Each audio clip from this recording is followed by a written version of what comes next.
It's a pleasure to be here today. I couldn't make it yesterday, but I'm really looking forward to being here this afternoon to participate in some of the sessions and learn from all of you. And really excited to be able to share a bit about the work that we're doing at Climate Outreach. And I was particularly interested in attending this year's event because of the focus on reaching beyond the choir.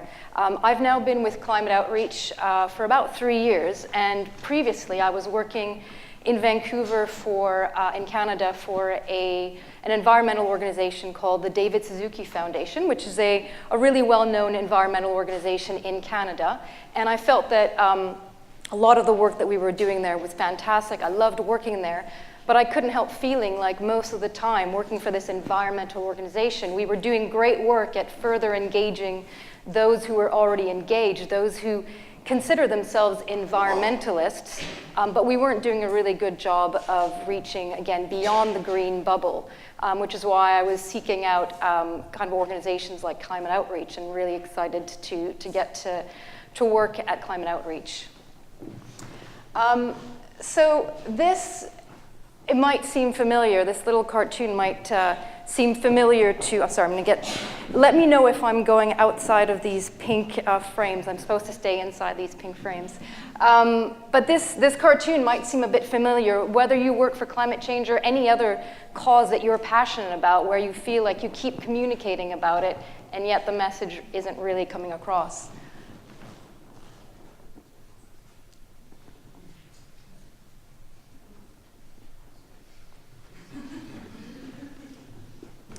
Certainly I feel like that a lot of the time. Are you wanting to change? No, I've got it, sorry. I was just making sure everybody had time to read the punchline and everything. Okay, so this is our team, and actually the picture's about a year old. One of my newer colleagues, Tara, who's here, I think in the audience, right there, isn't actually on this picture. But we are, as Jess said, we're based in Oxford. We're a charity.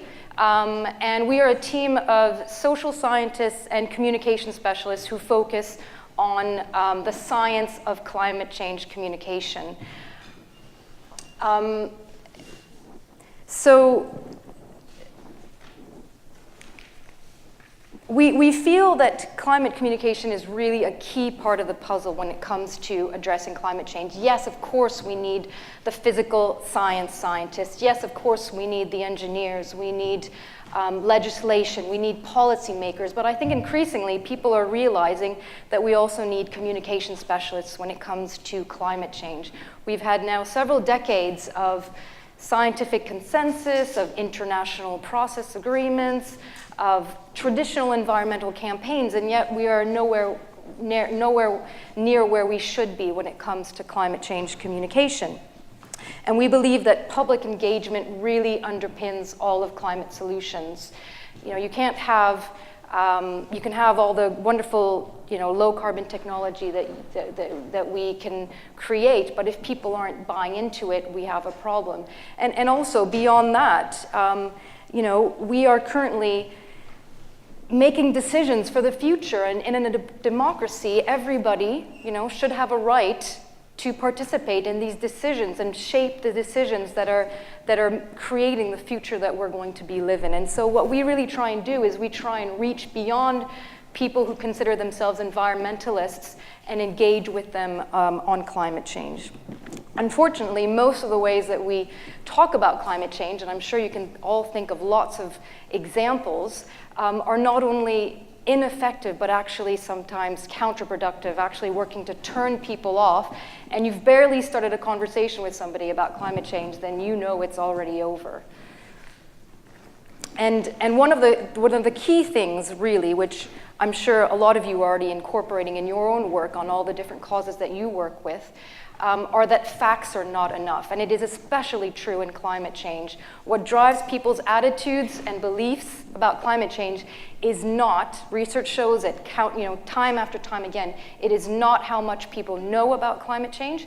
It is their values, their worldview, their sense of identity, their political ideology, etc. And so what we try and do is we try and work away from this kind of information transmission model to more values-based communication, working with various organizations, whether they are center-right audiences, whether they're faith audiences, et cetera, to try and find ways of talking about climate change that are relevant to them, and trying to remember that we shouldn't always be talking with people from our perspective, right? People have different ways of viewing the world, and as campaigners, as communication specialists, we need to be getting better at talking to people who don't necessarily see the world the same way that we do.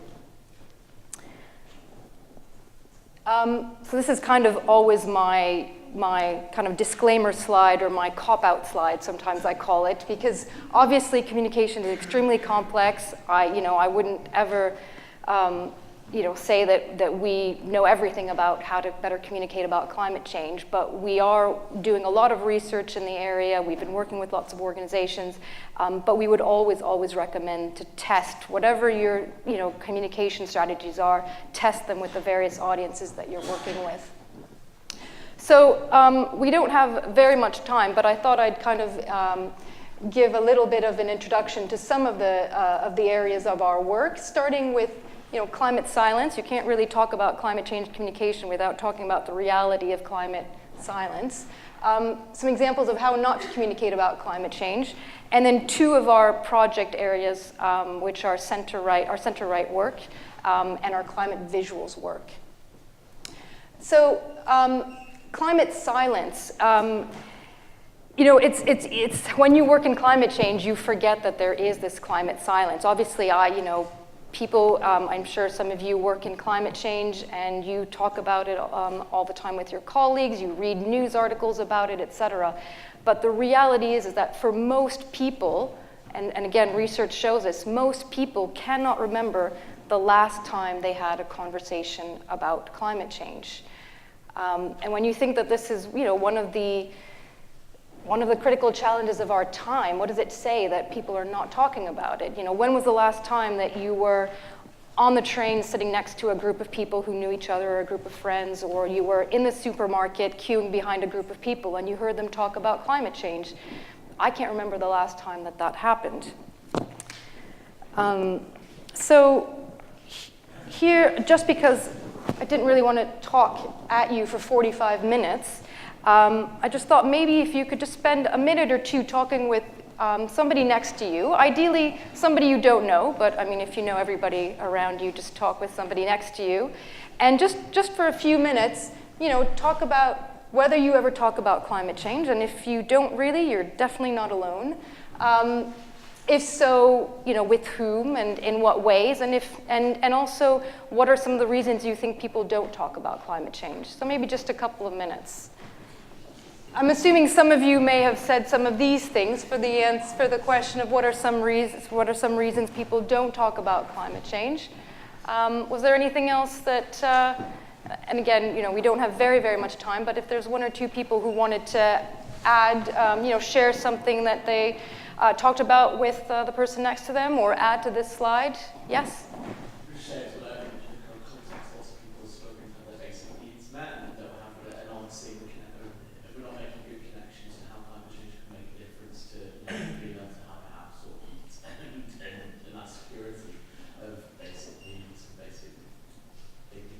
Yeah, no, absolutely. I think, failing to connect the dots is something that is absolutely true. And the idea that a lot of people, that second bullet point, and actually the climate visuals project that I'll share with you a little bit about is a good way of showing how often we are doing a really bad job of making climate change, relevant to people. Yeah. In the very back there. Yes, you. For me, it's like such a given. Oh, thanks. Hi. For me, it's such a given that it doesn't need to be talked about, in the same way I don't discuss how the Earth is definitely round. It just feels like it doesn't need to be raised. It's just a part of life. Yeah, and that's a really interesting point. And again, obviously, when I say reaching beyond the choir, I know that right now, in these 45 minutes, I'm not reaching beyond the choir, You are the choir. But it's important to remember that, again, And I forget this myself, but we do live in this bubble where, again, we take it for granted, but for a lot of people, never think about climate change and never talk about climate change. Yeah, maybe one last person in the very back. Furthest away people, obviously.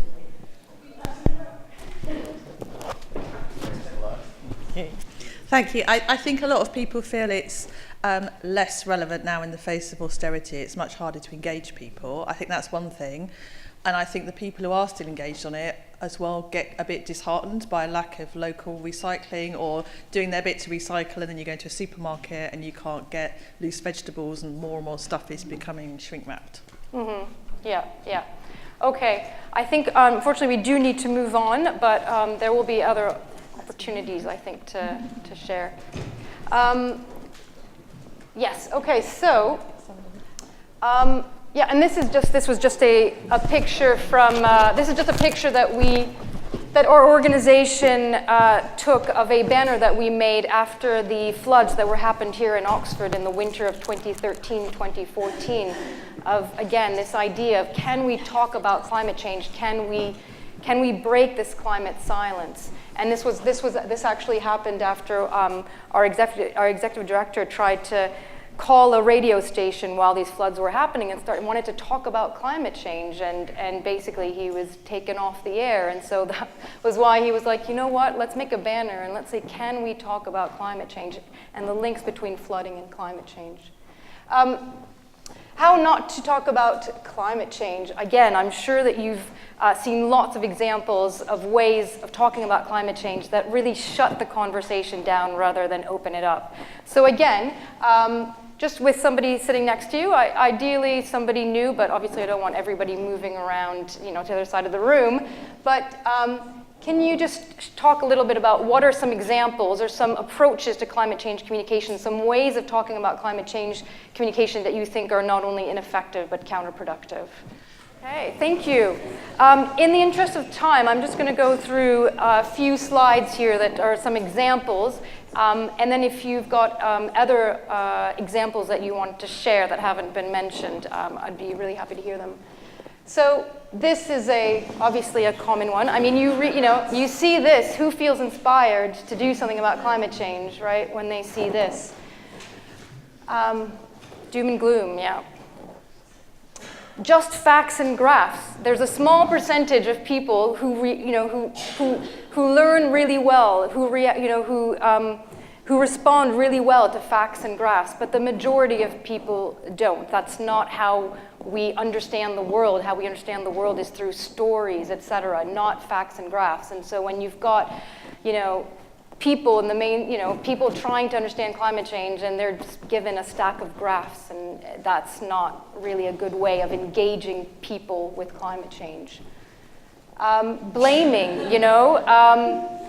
I often find when I meet somebody, new and, often a question is, well, what do you do, right? And when I've explained that I work for an organization that works on climate change, I know that they're already thinking, oh my gosh, did she see the huge steak that I just ate? And did I tell her I went to the Caribbean? And obviously, none of us live off the grid. And when you make people feel guilty, that gets them into a defensive reaction, and that's just not a good way, again, of starting a conversation. So I always say, listen, I don't live off the grid, and already I can feel that kind of just releases the tension a little bit. Psychological distance, both in time and in distance, right? When we keep saying climate change is something that's going to happen, in 2050, and in the Arctic, again, we're not making it relevant to people, right? Cash in on climate change. I mean, this is so disturbing to me. Every time I see it, it still really disturbs me. But this, there's a lot of climate change or environmental campaigns or sustainability campaigns that focus on financial incentives. And we're not saying that you would never, ever want to use financial incentives, but you do have to be careful with them because, if, for example, you want to encourage people to join the car share program and you say, well, you'll save a lot of money, you might get a lot of people joining that car share program, but you're not really trying to just have people join a car share program if you're trying to tackle climate change, right? And people might save money, right? And then use it again to just, fly around the entire world. That's called the rebound effect. And that's why we talk about moving from nudge to think, treating people not just as consumers, but as citizens, and getting them to think about, the bigger picture of what they do, and again, treating them like citizens, not just consumers. Okay, so did anybody want to add anything to that? Okay, so communicating about climate change with people of center-right values. This is one of the programs that we've been working on quite a bit at Climate Outreach. And the reason we feel that it is so important is that, for example, in the United States, the biggest indicator of whether you vote Democrat or Republican is how you feel about climate change, ahead of how you feel about gun control, abortion, evolution,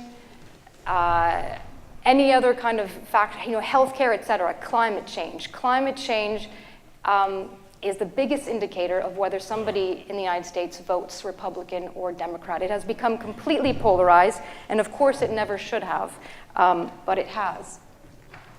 And we identify, our political ideology is a huge part of our sense of identity for most of us, for many of us. And we identify ourselves not only by our in-group, who we belong to, but also our out-group, who we are not like. And in this case, this is kind of, conservatives and people of, right-leaning values, and people on the left side of the political spectrum.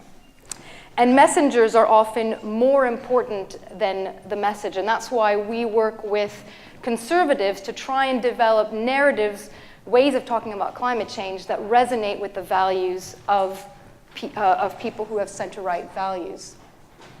This is an interesting way to look at it, this feedback loop. So a lot of the kind of climate change narratives, stories, language, frames, messages, etc., were created by people on the left side of the spectrum, environmental activists in the 80s, etc. And so it's now become a little bit of a feedback loop where, again, our political identity is a huge part of our sense of, our political ideology is a huge part of our sense of identity, right? And so for a conservative to agree with a liberal on climate change, it's almost kind of saying, well, that makes me less of a conservative, that makes me more of a liberal. I'm not okay with that, right? So conservatives reject narratives. A conservative identity, this is what's happening in the United States, forms around the dissent, where climate change is a huge indicator of how you vote.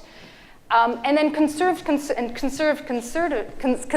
conservatives, which there are many of, suppress their concerns, right? Because it's hard now in the United States to be a conservative and to be pro-climate change action. And so really importantly, the visible norm becomes liberal. And so it accentuates this loop where it becomes more and more difficult for conservatives to really get on board with climate change. This is an interesting picture here. So this was taken at a climate march in New York that was happening right before the big Paris UN climate agreement. It was a really major climate march, and the point was to try and get as many people as we could, as they could there, et cetera, et cetera. And then one of the people who was getting the most cheers, I wasn't there, but picture was taken by somebody I know who was there, and this woman was walking around with this sign, and she was getting tons and tons and tons of cheers. And what is that message saying? That message is saying, if you vote Republican, if you're conservative, you are not welcome here, So again, we really do need to be doing a better job in the climate change movement to not demonize people who who vote conservative, which is often what happens. So we've written a number of reports and done academic research into it. This was one of our first reports, but we basically run these narrative workshops where we talk with people, for example, in this case, who have center-right values, and we get a better understanding of what their values are. And then what we do is we work with organizations who want to better communicate their work with people of center-right values to find better ways of talking about climate change. And there's lots of ways that we can do that. I mean, one quick example, just because we don't have time, we could do a full day workshop really on our center-right work. But one quick example is if I'm talking with somebody who has center-right values, I don't say I work for an environmental organization, just as simple as that. I might say I work for an organization that does research and consultancy into climate change, and already that's better than environmental organization, which puts me immediately in a category where they think, oh, okay, you're one of those, you're protecting, the polar bears, et cetera, et cetera. So rather than use the word environment or protecting the environment, just even, we need to protect our rural heritage, we need to protect our beautiful landscapes. And yes, words, there are no magic words, and the words that we use are not going to fix all the problems we have. But again, if what we are trying to do as campaigners and communication specialists is open up conversations with people we don't really usually have conversations with, a good way of doing it is avoiding trigger words that automatically place you in, the out group, basically.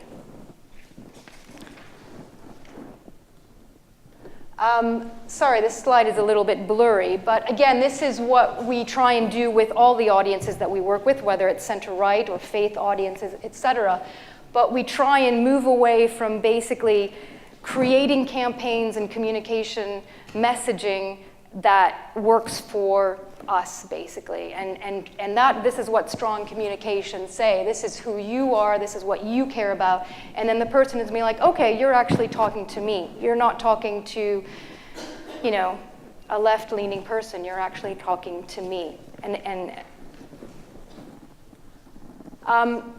just one last slide on this before I move to our climate visuals project.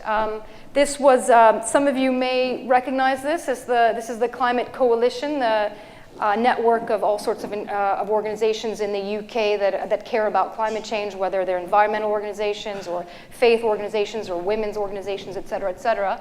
And we worked with them to create the For the Love Of campaign, which was all about getting people to think about what climate change meant to the things that they care about. And it was quite different from the original idea that they had, and worked really quite well, actually, with people from across the political spectrum. Okay, so I wanted to also share a little bit about climate visuals, which is a really exciting project as well that we've been working on. A lot of our work until now had been focused on the verbal communication of climate change, but we had an organization that we worked with come to us one day about a couple of years ago and say, what images of climate change should I be including in my reports, in my blog posts? And we realized that there was actually very little evidence on what images work best. And when you think about it, humans are visual animals.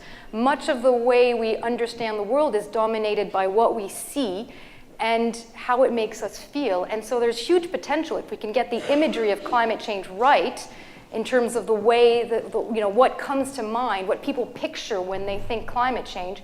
There is actually a lot of a potential to engage people better than we have. And so every day, campaigners, journalists, bloggers, et cetera, choose images for their reports, for their blogs, for their media articles, for their brochures, for their posters, et cetera. But again, very little evidence until now about what works well. And so we conducted this research project with, we did surveys, interviews with over 3,000 people in 3 different countries, showing them images and getting an understanding of how they reacted to these images. Do they understand that these images are about climate change? How do they make them feel? Do they make them want to do something about climate change, et cetera, et cetera? And so we came up, so we wrote this report that's on the top left. There's that academic article, and this is a screenshot of the Climate Visuals website, which is an evidence-based library of climate change images based on our principles that we are about to launch in a few weeks. And actually, I've seen that Richard of Agile is in the audience, and he's been basically working with us to create this website. So it's not online now, but it will be online in a few weeks, and I would really encourage you to have a look at it.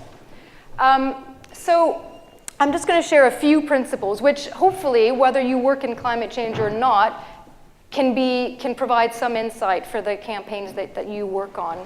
So the first principle is really tell new stories. So can I just get, and you can just kind of shout out, when I say the word climate change, what are, for most people, the first images that come to mind when they think climate change? What do they picture? Polar bears, icebergs, etc. Tidal waves, yeah. So those are the types of images that most people associate with climate change, the ones that you've just said, right? Burning planets, smokestacks, melting glaciers, desperate polar bears, etc. And there is, interestingly, in our research, these images scored really well on understanding, right? Salience. Like people see these images and they think, yes, that's a story about climate change, I get it, right? But as campaigners and as communication specialists, we want more than that. We want people to actually be drawn into these stories. And unfortunately, again, these images in our research showed a lot of cynicism and fatigue. And it's like, you know what? You've just flipped the page. Yeah, I've seen polar bears, okay? You're not really drawn to it. And of course, how can an image that you've seen thousands of times have any impact on you, right? So it's almost like, putting a picture of a polar bear next to a climate change story is an empty image. You're not really communicating much. It's really a missed opportunity. And so this decision made by, in the 1980s by environmental activists to associate climate change with this iconic animal has provided a really, a visual shorthand for climate change, but it's also acted to kind of close down the climate change story, right? When there are so many more diverse and compelling ways that we can illustrate climate change, and that would be a lot more relevant to everyday people. Climate change is affecting millions of people and ecosystems around the world. How is it, that these are the images that we're sharing about climate change?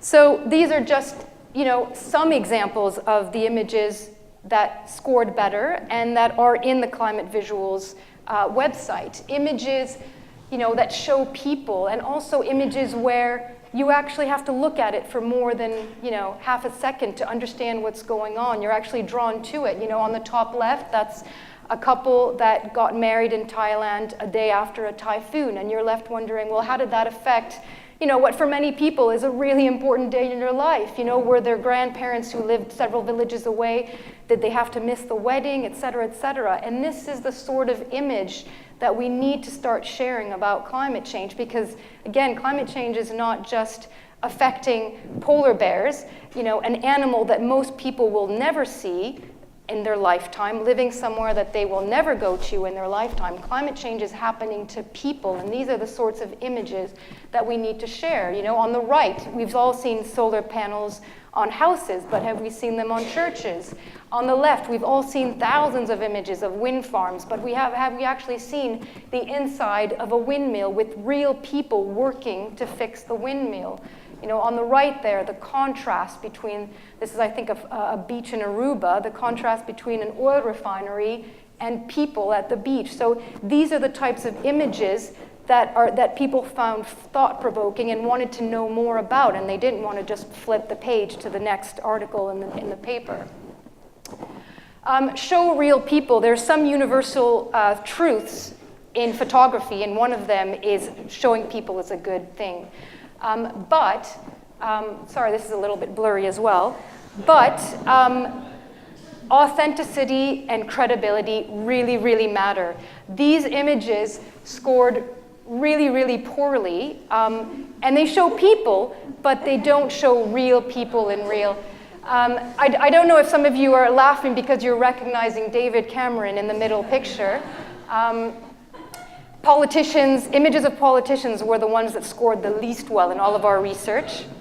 On the left here, I don't know if you can really see it, but the thing here is it's a family that's kind of doing a kind of energy efficiency project in the house, but there's a teenage boy who's there, and he's looking at his dad, with the nail, and he's got this big smile on his face, and it just doesn't look authentic, right? Most people who have teenagers know that kid probably wouldn't be there, while his dad drives the nail. So, and then on the right here, this is a bit blurry, but this is a picture of kids in front of a school hall, that has a new solar panel. But it's almost like, it's a photo op. They got the kids to come out in front of the school for 2 minutes, and then they were back in class. So these, for example, are images that scored a lot better. So on the left here, it looks like real work is going on. This scored really well with people of center-right values, by the way. So that's real work. And here on the right, it's not just a kid posing in front of a solar panel. It's a kid interacting with the solar panel. It's a real thing that needs to work, and they're taking off the snow, and the contrast between the snow and the ice. Just all of these little layers, that get people interested and start changing. This is really different from a polar bear.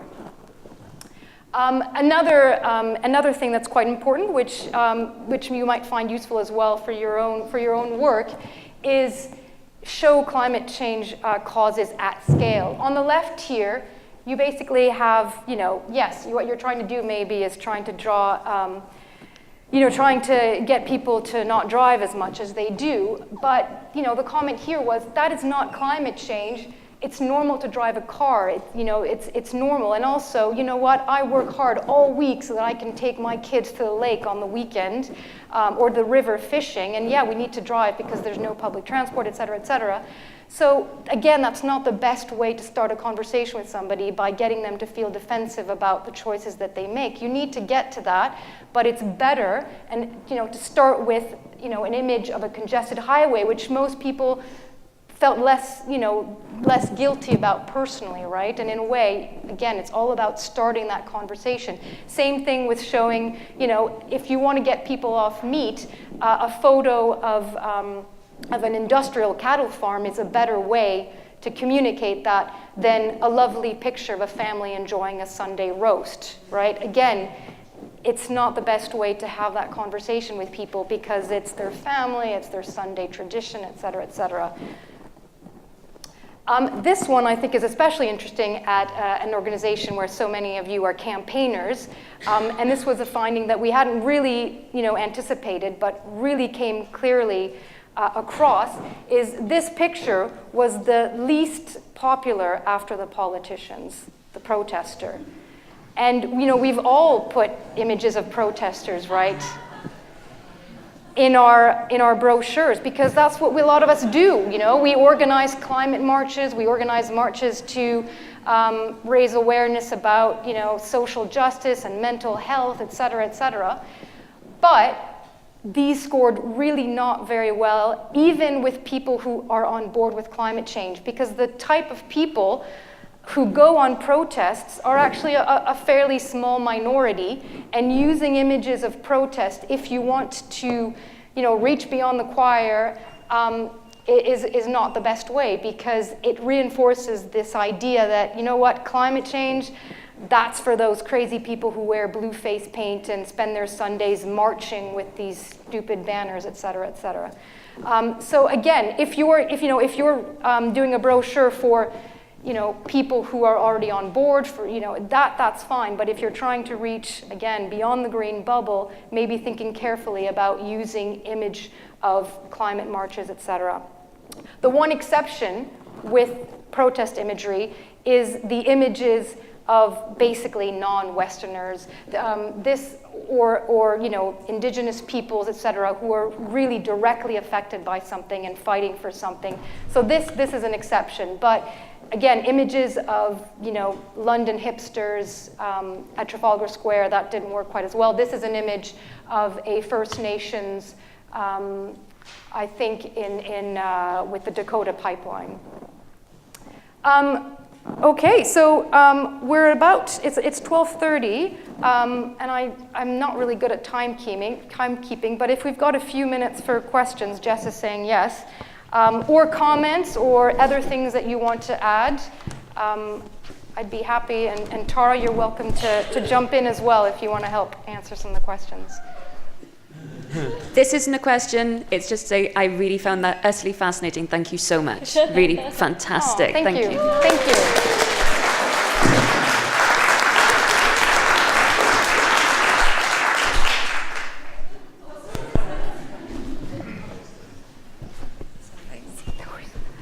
Yeah, again, just sort of like a comment. There's so many parallels here with the refugee sector and sort of talking about values, and I'd be really interested if anyone is in the refugee sector, if they've done any stuff on like protest imagery and images that we're using, because this was an excellent talk.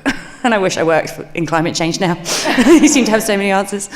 Oh, thank you. This is such a great audience. And by the way, one of my colleagues manages the Climate Migration Coalition. So if you want to come say hello, I can put you in touch with him because he specializes in climate migration, so refugees.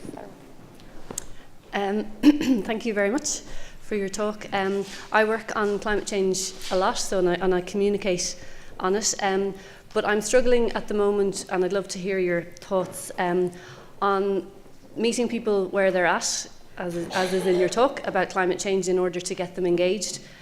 But I work for an international NGO, so we're always trying to push the voices of the impacted communities in our communications to make people understand the impact of their action or our political leaders' inaction on them. So I'm kind of I'm troubled a bit by my need now to talk to people in Ireland about, if you don't want to continue to have flooding, you need to do this, as opposed to communities in Malawi are experiencing drought because of. So I'm just wondering, I'd love to hear your thoughts, and maybe it's just the conversation has to start with the Irish context, and then we lead it on to the global context. But yeah, if anybody else has any thoughts, I'd be, or if anybody's experiencing the same problem, I'd be really keen to hear. Yeah, I don't know if anybody else wants to say anything to that. Sorry, I can't really see. But yeah, so you're just to make sure I understand, what you were saying is you'd like to talk about what's happening in Malawi, but it's difficult, obviously, because it's what's happening, like the flooding in Ireland is more relevant to them. Is that what you're saying? Yeah, but it's about your point about being authentic. I feel it's a little bit. Yes. Yes, no, absolutely. And so with all of our work, like, our center-right work, our faith work, et cetera, our work with refugees, we always work with people of those audiences because, again, it's all about the authenticity and about the messengers, and often the messengers being more important almost than the message. So in that case, I mean, I don't know if that's maybe something that you're already doing, but working with organizations in Malawi, to get them talking, rather than you as an Irish person representing an Irish organization, but getting them talking to the Irish people. Hi. What you were saying about speaking with centre-right audiences I thought was really useful and can be applied in lots of contexts. But have you got any pragmatic tips when you can't necessarily disaggregate your audiences? So, for example, your website content, but you've got a mixed audience, where should you pitch to a broader audience? Yeah, that's a really good question, and I'm not sure that I have a fantastic answer for it. We struggle a little bit with that as well with our website, right? Because again, you've got lots and lots of different audiences. So, if we're working on a project specifically with center-right audiences or faith audiences, then we can have all of those materials that work well with those audiences. But interestingly, actually, just the other day, somebody was telling us that our website is kind of left-leaning in its way of approaching things, and that got us thinking, actually, about how we need to be doing better as well. So I'm sorry, I don't have a great answer to that, but if anybody else wants to jump in, they're welcome to as well. Could you maybe consider some landing pages that are slightly more geared, and then when you do the campaigning, targeting the different groups, at least on social or in other methods, you could kind of send them to a page which might be friendly or welcome to them? Just one more question. Sorry, it's not a response to that, it's another question. Just wondering whether you've done any work to see how the message goes across with young people. So working with young people. Yeah. Yes, we haven't done any recently, but we did do some research just a couple of years ago. We have a report on our website. All of our guides and everything are obviously freely available on our website, called Young Voices, and it was actually one of the first research projects that actually asked young people themselves how to better communicate about climate change with other young people. So if you Google Young Voices on our website, you'd be able to see it. And actually, one of my colleagues is right now doing a climate action retreat this week with about 20 people, young adults under 30. And that's actually going to kickstart our work with young people again. So we're looking forward to getting back into it. Sorry, what's the web address? Pardon? What's the web address? What's the web? Climateoutreach.org. Okay. And climatevisuals.org, which will be online in just a couple of weeks. So again, please do have a look. And it's a new website, and we'd be really delighted to have feedback. So. Okay, thank you so much, everybody, and I'm looking forward to listening to what all of you are presenting this afternoon.